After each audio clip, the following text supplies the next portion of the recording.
Donc je me présente, je suis Aurélie Listier, j'ai 20 ans. Ça fait 1 an et demi que je suis à mon compte, donc je suis chef d'entreprise en vente de vin à Corbigny, donc c'est à 70 km d'ici. J'ai pas été accompagnée, je suis partie de zéro quand j'ai monté mon entreprise et j'étais encore apprentie quand j'ai débuté. J'étais apprentie en service en restauration.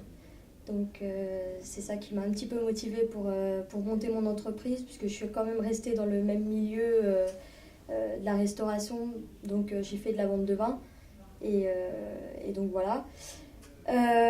Pourquoi je suis venue ici? Parce que j'avais différentes questions sur les aides pour créateurs d'entreprises. Je suis passée d'auto-entrepreneur à entreprise individuelle, donc je vais également assister à la conférence pour avoir un peu plus de détails. Pour l'instant, je suis assez satisfaite de ce que j'ai entendu, parce que j'ai assisté à la femme et création d'entreprise, donc ça m'a un petit peu intéressée aussi. Et donc voilà, je suis venue ici vraiment pour découvrir ce qu'on pouvait m'apporter par rapport aux questions que je me posais. Et donc voilà.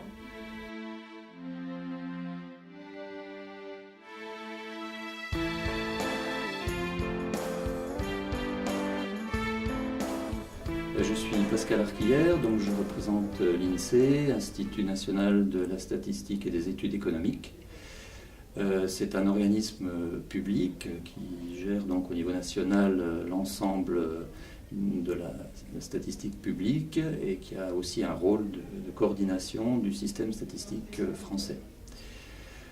Donc à ce titre, on intervient dans le cadre de ce forum sur la création, reprise et transmission d'entreprises pour présenter d'une part une étude qui a été réalisée récemment au niveau régional sur la création, transmission d'entreprises, et puis également l'ensemble du contenu de notre site internet, puisque l'ensemble des données statistiques publiques sont mises à disposition de façon gratuite sur notre site insee.fr. Je présente également aujourd'hui un outil qui a été développé par l'INSEE à destination des créateurs d'entreprises afin de leur permettre de faire une pré-étude de marché. Donc c'est un outil que les créateurs peuvent utiliser eux-mêmes. Ils peuvent y accéder directement sur le site insee.fr. Bonjour, je suis Stéphane Vigneault, je suis chargé d'études à la direction régionale de l'INSEE de Bourgogne. J'étais venu présenter les résultats d'une enquête qui s'appelle Ciné, qui suit les entreprises créées en 2006. Et on faisait l'état des lieux de leur pérennité 3 ans après, donc en 2009. Et donc les résultats principaux, c'est que l'argent est très important dans la réussite de l'entreprise. Plus les créateurs d'entreprises investissent à l'origine à la création d'entreprise, plus ils ont une chance de réussir 3 ans plus tard. Donc l'échelonnement des capitaux investis allait de moins de 2 000 € à plus de 160 000 €. Et les créateurs avec plus de 160 000 € aient à peu près 4 fois plus de chances de réussir que les créateurs qui avaient de petits moyens. Ensuite, les anciens PDG réussissaient beaucoup mieux. Et un autre critère de réussite, c'est la constitution d'une société plutôt que d'une entreprise individuelle. Ma participation concernera la reprise des cafés. Qu'est-ce qu'un café? Qui peut devenir cafetier? Les conditions pour pouvoir exercer dans la profession. Certaines personnes ne peuvent pas exploiter un café. Des repris de justice qui ont été condamnés en assises, par exemple, ne peuvent pas exploiter un débit de boisson. Alors, pour pouvoir prendre un café, il faut déjà premièrement soit acheter un café, soit acheter une licence de débit de boisson, ou créer, en créant là, à partir de la licence, son propre établissement.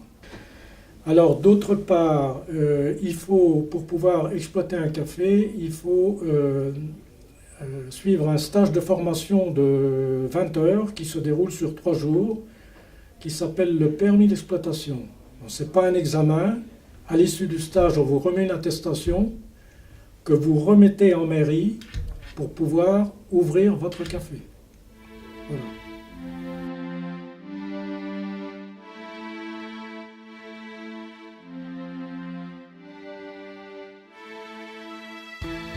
Bonjour, je suis Michèle Tremblay, conseillère sociale, conseillère en protection sociale exactement au régime social des indépendants au RSI Bourgogne.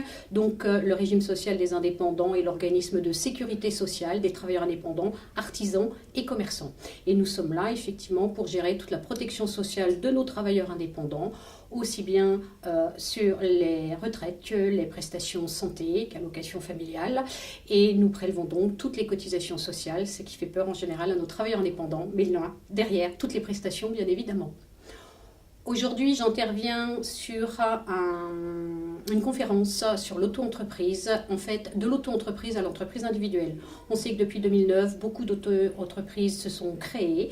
Un certain nombre se transforment en entreprise individuelle, un tout petit nombre, puisqu'il n'y en a que 8% au jour d'aujourd'hui qui se transforment. On sait qu'en Bourgogne, il a été créé 15 693 auto-entreprises qui sont du moins en activité en août 2011. 8% grossièrement se transformeront. Il faut savoir que la moyenne de chiffre d'affaires annuel pour une auto-entreprise en Bourgogne au jour d'aujourd'hui, c'est 8 000 € à l'année. Donc effectivement, toute petite entreprise, c'est pour ça qu'il y en a très peu qui se transforment pour le moment en entreprise individuelle. Alors, Daniel Métayer, je suis notaire et je représente la Chambre des notaires de la Nièvre. Les notaires sont 31 dans la Nièvre et leur activité est variée. Elle comporte en particulier une partie qui traite du droit des affaires, c'est-à-dire baux commerciaux, fonds de commerce, sociétés. C'est pour ça que j'ai été amené, je passe directement à la seconde partie, j'ai été amené à faire une conférence sur l'entreprise individuelle à responsabilité limitée. Mais c'est une loi intéressante puisqu'elle vise à créer ce qu'on appelle un patrimoine d'affectation, c'est-à-dire qu'il y a un entrepreneur peut constituer et mettre en garantie de son activité des biens considérés uniquement biens personnels. De ce fait, le reste de ces biens reste dans son patrimoine privé et ne sont pas concernés en cas de difficulté, par exemple, de procédure collective.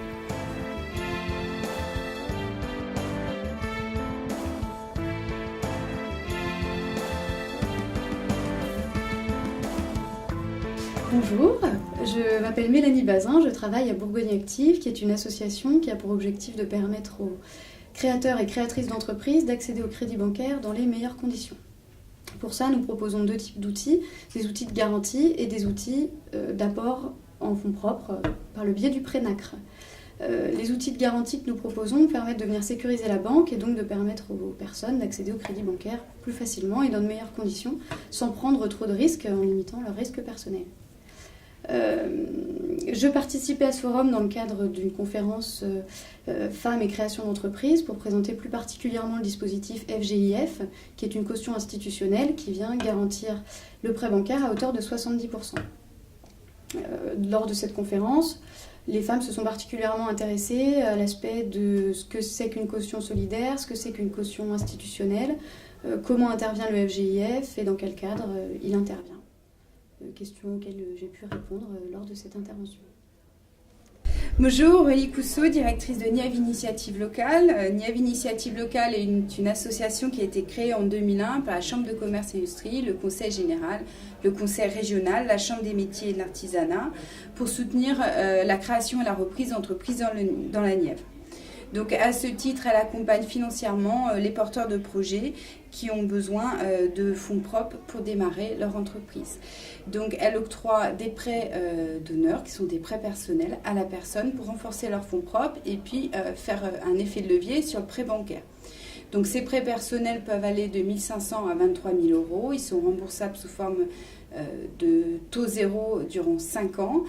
Donc il y a une possibilité de différer de remboursement de 1 mois pour permettre à l'entreprise de faire face à la phase de démarrage de son activité. Donc depuis 2008, on propose également d'autres dispositifs financiers de soutien à la création d'entreprise. Donc le prêt à taux zéro NACRE qui s'inscrit dans un parcours global d'accompagnement des créateurs repreneurs qui sont des demandeurs d'emploi.